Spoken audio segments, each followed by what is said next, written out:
한국이 너무 좋다는 일본 여성이 있습니다. 한국어 대회가 있는데 한국 비행기 티켓이 걸린 대회랍니다. 간절히 한국을 오고 싶어서 응모를 하게 되었는데요. 갑자기 문제가 생겼다고 합니다.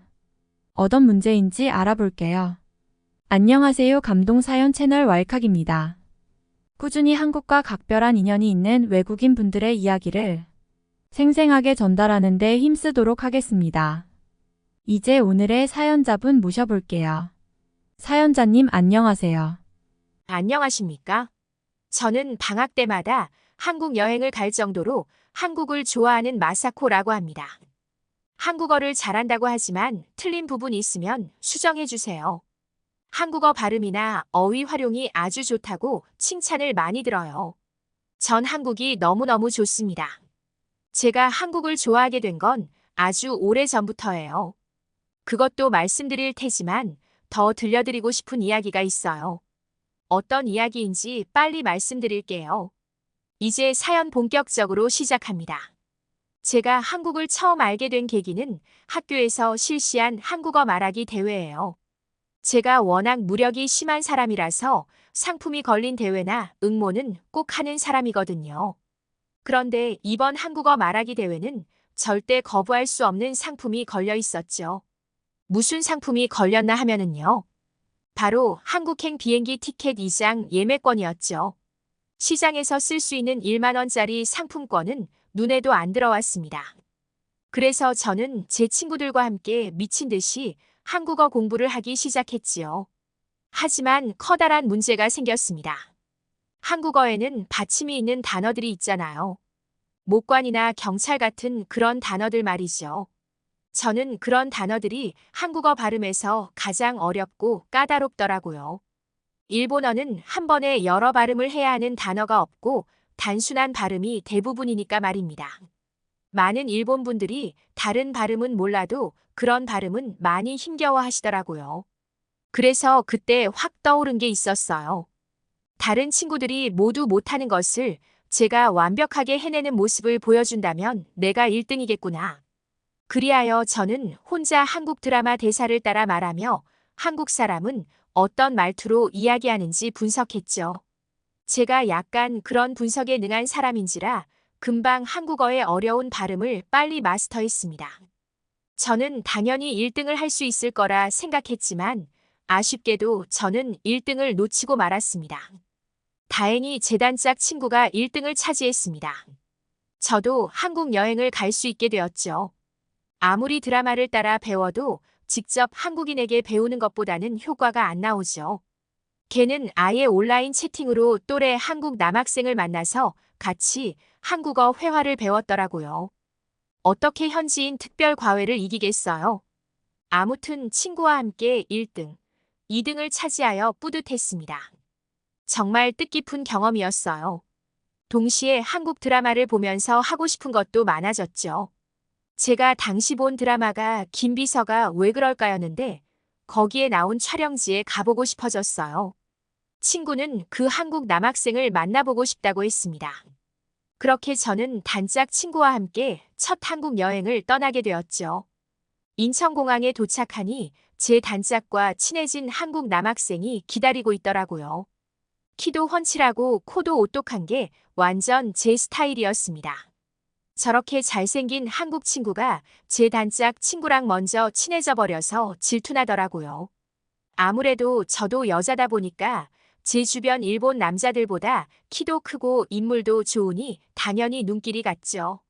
하여간 그 한국 친구의 가이드를 받으며 김비서가 왜 그럴까의 촬영지를 쭉 둘러보는 투어를 즐겼어요. 국립현대미술관도 가보고 동아디지털 미디어 센터도 둘러봤습니다. 뿐만 아니라 서울에 있는 고층 빌딩은 전부 가본 것 같아요. 맛집이나 예쁜 카페들이 일본에 비해 너무 많아서 서울에 오래 있다간 제 평생 모아온 용돈이 다 털릴 느낌이었죠. 서울은 두루두루 놀기 좋게 계획된 도시인 것 같았습니다. 지하철 같은 대중교통도 잘 되어 있잖아요. 평일 출근 시간을 피했는데도 사람들이 정말 많았습니다. 서울은 1천만 명이 넘게 사는 대도시이니까 말이죠. 어쨌든 저희들은 서울은 충분히 즐겼다고 생각하고 서울 주변 도시들을 놀러가 보기로 했습니다. 인천과 수원 그리고 통일 전망대가 있는 파주에 가보기로 했어요. 파주까지 가는 경의선을 타고 그대로 파주로 향한 저는 전동차 안에서 한국 친구의 수상한 행동을 목격하게 되었죠.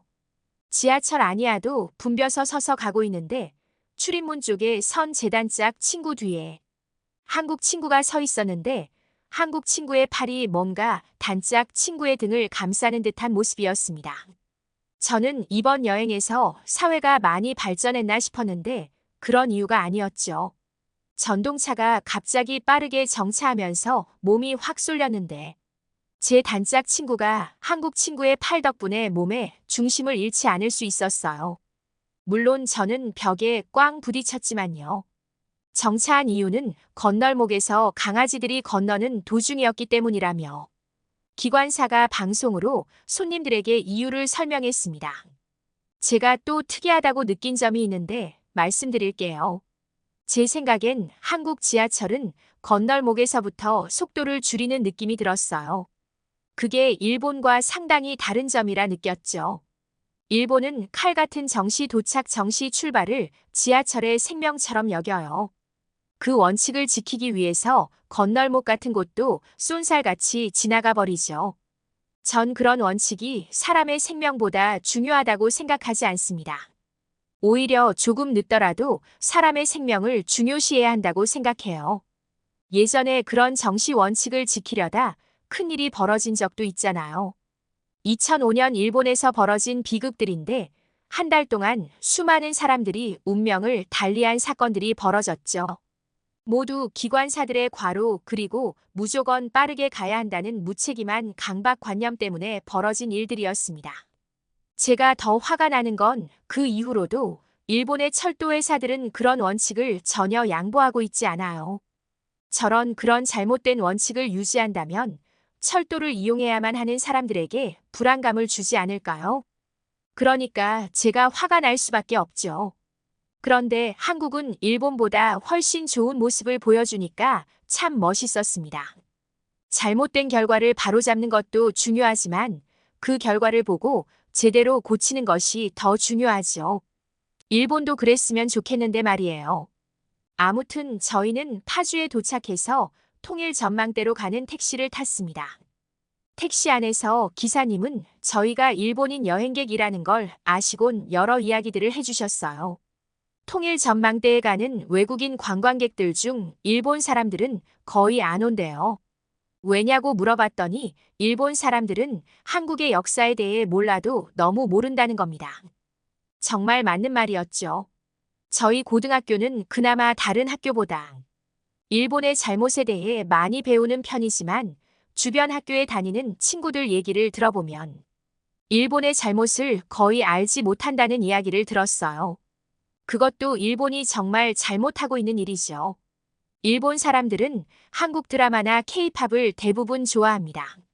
정작 한국이 일본에게 어떤 일을 당했는지 아는 사람들은 손에 꼽을 정도예요. 가장 가까운 이웃 나라인데도 그렇게 무심한지 일본 사람으로서 부끄럽습니다. 그리고 참 아쉽습니다. 짧은 사연이지만 들어주셔서 감사해요.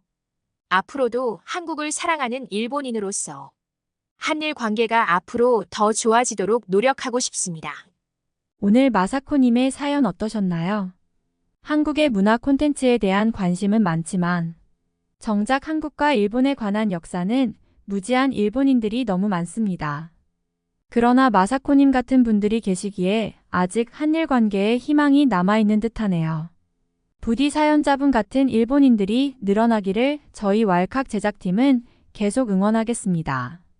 지금까지 감동사연 채널 왈칵이었습니다. 감사합니다.